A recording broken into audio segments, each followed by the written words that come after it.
Hi hello welcome to our channel. இப்போ நம்ம என்ன பார்க்க போகிறோம் அப்படின்னு பார்த்தீங்கன்னா, கேம் சேஞ்சர் ராம் சரண் சாரோட ஆக்டிங்கில் சங்கர் சார் டைரெக்ஷனில் கேம் சேஞ்சர் படம் ரிலீஸ் ஆகிருக்கு. அந்த படத்தோட ரிவ்யூ அண்ட் ரேட்டிங்கை தான் இந்த வீடியோவில் நம்ம பார்க்க போகிறோம். இந்த படத்தோட கதையை பற்றி சொல்லணும் அப்படின்னா, ராம் சரண் சார் வந்து இந்த படத்தில் ஐஏஎஸ்ஸாக இருக்கார். திடீர்னு நம்ம எஸ் சூர்யா சார் வந்து சிஎம் ஆகணும்னு சொல்லிட்டு சின்ன வயசுலேருந்து அவருக்கு ஒரு கனவு இருக்குது. அதுக்காக வந்து அவர் முயற்சி பண்ணின்னு இருப்பார். ஆனால் வில்லத்தனமாக கெட்டதில் வெளியில் போயிட்டுருப்பார். அப்போ ராம் சரண் சார் வந்து இதெல்லாம் பண்ணாதீங்க அப்படின்னு சொல்லி அவருக்கும் இவருக்கும் நடக்கும், கிளாஸுங்க நிறைய நடக்கும், சண்டை இந்த மாதிரிலாம் நடந்துகிட்ருக்கும்.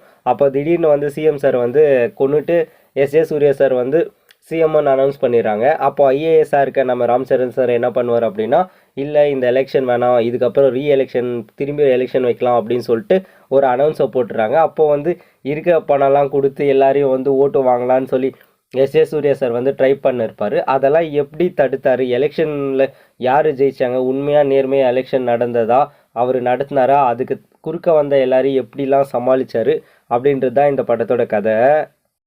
இந்த படத்தோட கதையை பற்றி சொல்லணும் அப்படின்னா, பழைய ஜமான் காலத்துக்கு கதை தான் இந்த படத்தோட கதை. ஆனால் அதை கொஞ்சம் இன்ட்ரெஸ்டிங்காக எடுத்திருந்தால் கூட படம் செம்மையாக ஓடி இருக்கும். பட் இவங்க அந்த இன்ட்ரெஸ்டிங்காக எடுத்திருக்காங்களான்னு கேட்டிங்கன்னா, ஒரு சில இடத்துல வந்து சொதைப்புட்டார் தான் நம்ம சங்கர் சார் சொல்லணும். முக்கியமாக சொல்லணும் அப்படின்னா, செகண்ட் ஹாப்பில் ஒரு ஃப்ளாஷ்பேக் வரும். அந்த ஃப்ளாஷ்பேக் சீன்லாம் இது வரைக்கும் நீங்கள் வந்து பல்லாயிரம் படத்தில் வந்து இந்த மாதிரி ஒரு ஃப்ளாஷ்பேக் சீன்ஸ் வந்து ஏகப்பட்டது இருக்கும். அதே மாதிரி இருந்த மாதிரி தான் இருந்தது. ஃபர்ஸ்ட் ஆஃப் ஃபுல்லாக அந்த லவ் ஸ்டோரியாக அப்படியே லவ் பண்ணுற மாதிரியே சீன்ஸ்லாம் வரும். அதெல்லாம் பார்க்குறதுக்கு ஆல்ரெடி எவ்வளோ படத்தில் பார்த்துட்டோம்டா, ஏன்டா போர் அடிக்கிறீங்கன்ற மாதிரி கேட்குற மாதிரி தான் நமக்கு இருந்துச்சு. திடீர்னு இன்டர்வலில் ஒரு ட்விஸ்ட் வைப்பாங்க. அடடா, ட்விஸ்ட்டு செம்மையாக இருக்கே, இதுக்கப்புறமாவது படம் இன்ட்ரெஸ்டிங்காக போகும், இந்த இவர் தான் சிஎம் அப்படின்னு நினச்சி நம்ம இருக்கும்போது திடீர்னு இன்னொரு ட்விஸ்ட்டை தூக்கி போட்டு நான் ஐஏஎஸ்ஸாகவே இருந்துக்கிறேன்னு சொல்லிட்டு அவர் வந்துடுவார். அதுலேருந்து கொஞ்சம் சேஞ்சஸ் ஆன மாதிரி கதை டிஃப்ரெண்ட்டாக போயிடுச்சு. இவர் அப்படியும் இல்லாமல் இப்படி இல்லாமல் இதே வேணும் அப்படின்னு சொல்லிட்டதால கொஞ்சம் ஒரு மாதிரி ஆயிடுச்சு படம். இதுவே அவர் நான் சிஎம்மாகவே இருந்துக்கிறேன் அப்படின்னு சொல்லிட்டு இந்த ஒரு நாள் முதல்வன் படத்துலலாம், நம்ம முதல்வன் படத்தில் அர்ஜுன் சார் பண்ணார் பார்த்தீங்களா, அந்த மாதிரி ஒரு சம்பவம் பண்ணியிருந்தார் அப்படின்னா இந்த படம் வேறு லெவலில் ஹிட் ஆகிருக்கும். எக்ஸாம்பிள் உங்களுக்கு சொல்லணும் அப்படின்னா, நம்ம கூகுள் மேப்பில் ஒரு வழியை தேடிட்டு போய்ட்ருக்கோம். அது லெஃப்ட்டு காட்டுது, ரைட்டு காட்டுது, ரைட்டு காட்டுது, லெஃப்ட்டு காட்டுது, ஆனால் வழியை மட்டும் காட்ட மாட்டேங்குது. அந்த மாதிரி தான் இந்த படமும். அப்படி போகுது, இப்படி போகுது, இப்படி போகுது, அப்படி வருதே தவிர ஒழுங்காக எதையுமே கிளியராக சொன்ன மாதிரி தெரியல. சங்கர் சார் படம்னாலே பயங்கரமாக இருக்கும், பிரம்மாண்டமாக இருக்கும்னு தான் நமக்கு எல்லாருக்கும் தெரியும். ஆனால் என்ன, பட்ஜெட் மட்டும்தான் பயங்கரமாக இருக்கே தவிர உள்ளே எதுவுமே இல்லை தான் சொல்லணும். இந்தியன் டூலையும் இதே மாதிரி தான் இருந்தது, இந்த படமும் லைட்டாக இதே மாதிரி தான் இருக்குது. நீங்கள் பணமும் பெரிய பட்ஜெட்டில் எடுக்கிறது முக்கியம் இல்லை, கரெக்டான கதையில் ஒரு ஸ்க்ரீன் ப்ளே கரெக்டாக இருந்துச்சுனால் லோ பட்ஜெட் படமே இப்போல்லாம் பயங்கரமாக கலெக்ஷன் பண்ணிகிட்ருக்கு. படத்தில் வந்து கண்டென்ட் மட்டும் நல்லா இருந்துச்சு அப்படின்னா எந்த படமாக இருந்தாலும் சரி மக்கள் கண்டிப்பாக போய் பார்ப்பாங்க.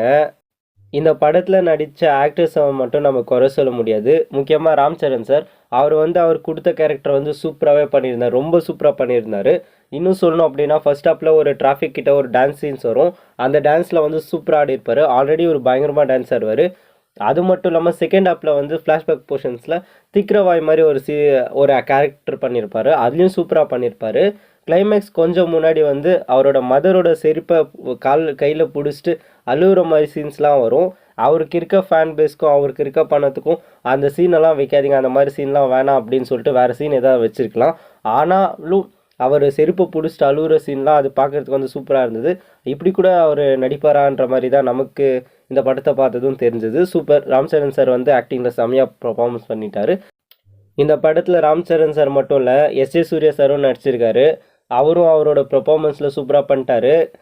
கிளைமேக்ஸில் வந்து 2 பேரும் க்ளோஸ்அப்பில் ஒரு ஷாட் வரும். அந்த ஷாட்லலாம் 2 பேரும் செம்மையாக நடிச்சிருந்தாங்க. எஸ் சூர்யா சாருக்கு டஃப் கொடுக்குற அளவுக்கு ராம் சரண் சாரும் பர்ஃபார்மன்ஸ் பண்ணியிருக்காரு. எஸ் சூர்யா சாரும் வந்து வழக்கமாக இவரோட பர்ஃபார்மன்ஸ் எல்லாம் நம்ம எல்லா படத்துலையும் பார்த்துட்டோம், இதுலேயும் வந்து செம்மையாக பண்ணியிருக்காரு.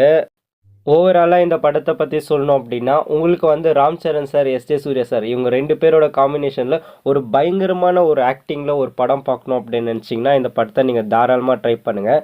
கதை மட்டும் எதிர்பார்க்காதீங்க. ஃபர்ஸ்ட் ஹாப்பில் கொஞ்சம் லைட்டாக தூக்கம் வர மாதிரி தான் இருக்கும், அதை நீங்கள் அட்ஜஸ்ட் பண்ணிக்கிறதா இருந்தால் இந்த படத்தை ட்ரை பண்ணுங்கள்.